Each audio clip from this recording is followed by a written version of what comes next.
Subsídios. Lições Bíblicas Adultos. Lição 10. A origem da diversidade cultural da humanidade. Eu saúdo a todos os alunos, professores e superintendentes da Escola Dominical com a paz de nosso Senhor e Salvador Jesus Cristo. Querido professor, antes de avançarmos em nossa lição, eu quero sugerir a leitura e o estudo desse livro. O começo de todas as coisas, estudos sobre o livro de Gênesis. Esta obra, conforme você sabe, acompanha a lição desse trimestre. E aqui nós oferecemos subsídios importantíssimos para cada professor e também para o aluno, para o superintendente, para o pastor, enfim, para todos. Lição de número 10. O seu título: A origem da diversidade cultural da humanidade. Texto áureo, Gênesis capítulo 11 e versículo 6. Eis que o povo é um, e todos têm uma mesma língua. E isto é o que começam a fazer, e agora não haverá restrição para tudo o que eles intentarem fazer. A Torre de Babel, querido professor, é o primeiro monumento idolátrico a encontrarmos na história sagrada. Sim, aquela torre, que deveria ser um simples projeto arquitetônico, transformou-se de imediato um símbolo de rebeldia e apostasia para a segunda civilização humana. Foi um Deus que os descendentes de Noé resolveram erguer contra o Senhor de todas as coisas.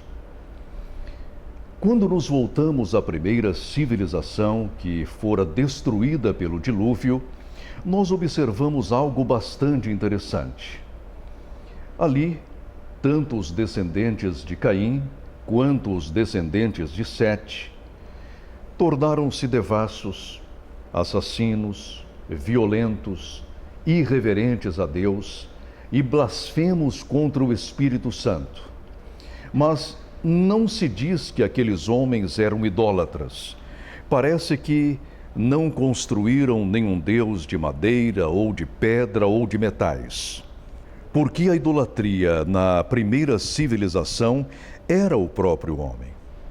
O homem que se ergueu contra Deus, que apostatou da fé, o homem que se rebelou contra o Criador e Senhor de todas as coisas.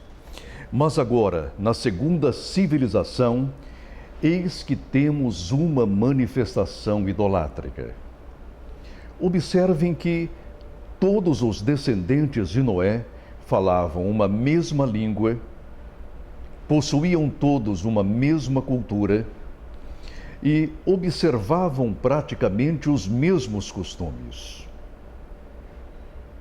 Naquele tempo, não havia povos, nações, tribos, nem línguas, nem dialetos. O povo vivia sem fronteiras, porque as suas fronteiras era aquele bloco monocultural. E isto fez com que todos se levantassem contra Deus. Que situação bastante difícil.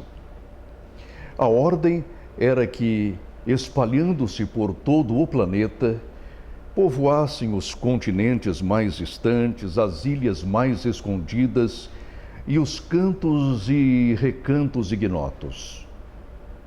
Não obstante, querido professor, aquela facilidade de comunicação levou os descendentes de Noé a se erguerem contra Deus. Eu acredito que eles temessem um novo dilúvio. Eles temiam também serem dispersos por toda a face da terra e assim perderem aquele contato unilinguístico. Que situação difícil. Por isso, puseram-se a construir aquela torre. Não sabemos quantos andares ou quantos metros aquela torre adquiriu, mas foi grande o suficiente para provocar a ira de Deus. É claro que eles sabiam que a sua torre, que a sua arquitetura jamais chegaria à morada de Deus. Eram homens inteligentes, sabiam trabalhar perfeitamente o barro, a madeira e outros produtos químicos para dar consistência à sua construção. Por isso disseram que construiriam uma torre tão grande cujo topo arranhasse o céu. É claro que construir um prédio, uma torre, erguer uma construção de 100, 200 andares, não constitui qualquer pecado contra Deus. No entanto, fazer desta construção um ídolo, um Deus particular, é algo que desagrada ao Senhor. E Deus, ao perceber isto, disse: descerei para ver o que os homens estão fazendo. Observem os irmãos que, neste particular, nós temos uma ironia fina das Sagradas Escrituras. Para os homens, aquela torre estava alta demais. No entanto, ironicamente disse Deus: descerei para ver o que os homens estão construindo. Não via o Senhor todas as coisas? Não conhecia o Senhor todas as coisas? Então, por que essa ironia? Porque o Senhor demonstra que nenhum poder é suficiente para desafiar os seus desígnios e os seus planos. E o Senhor desceu para ver aquela cidade, aquela torre, e resolveu confundir a linguagem de todos eles. Ninguém, a partir daquele momento, entenderia ninguém. Prezados, às vezes nós também construímos as nossas torres, os nossos projetos pessoais, como se representassem alguma coisa diante de Deus. E quando isso acontece, o Senhor nos confunde a língua, a comunicação, e a partir daí ninguém mais se entende. Tudo aquilo que fizermos, devemos fazê-lo para a glória e honra do Todo-Poderoso. E assim o Senhor, confundindo a língua dos descendentes de Noé, espalhou-os por toda a terra. E, a grosso modo, podemos dizer que os camitas dirigiram-se para a África, os jafetitas para a Europa e para algumas regiões da Ásia, e os semitas concentraram-se na região do Oriente Médio. É claro que hoje nós encontramos os povos camitas e semitas e jafetitas interagindo-se perfeitamente entre si. Mas, no início, eles separaram-se de acordo com as suas coincidências linguísticas e assim vieram a formar povos, nações, tribos, línguas, depois reinos e impérios. E isso o Senhor fez para que a humanidade fosse preservada.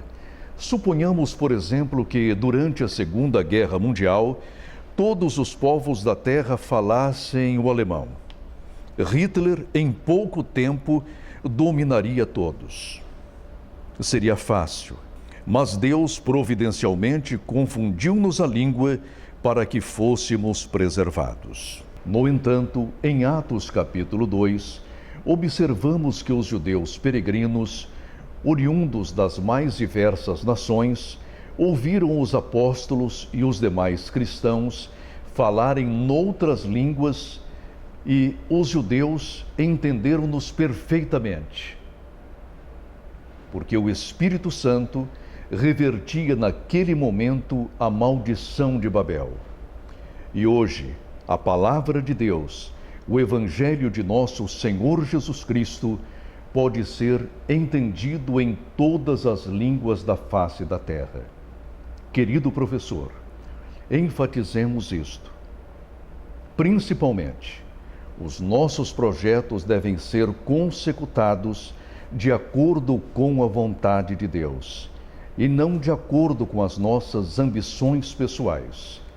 Tudo aquilo que fizermos, tudo aquilo que realizarmos e tudo aquilo que construirmos tem de ter o selo da aprovação positiva de Deus e não apenas de sua permissão. Que Deus nos abençoe. Amém. CPAD, 75 anos. A editora da Escola Dominical. CPAD, vem crescer com a gente.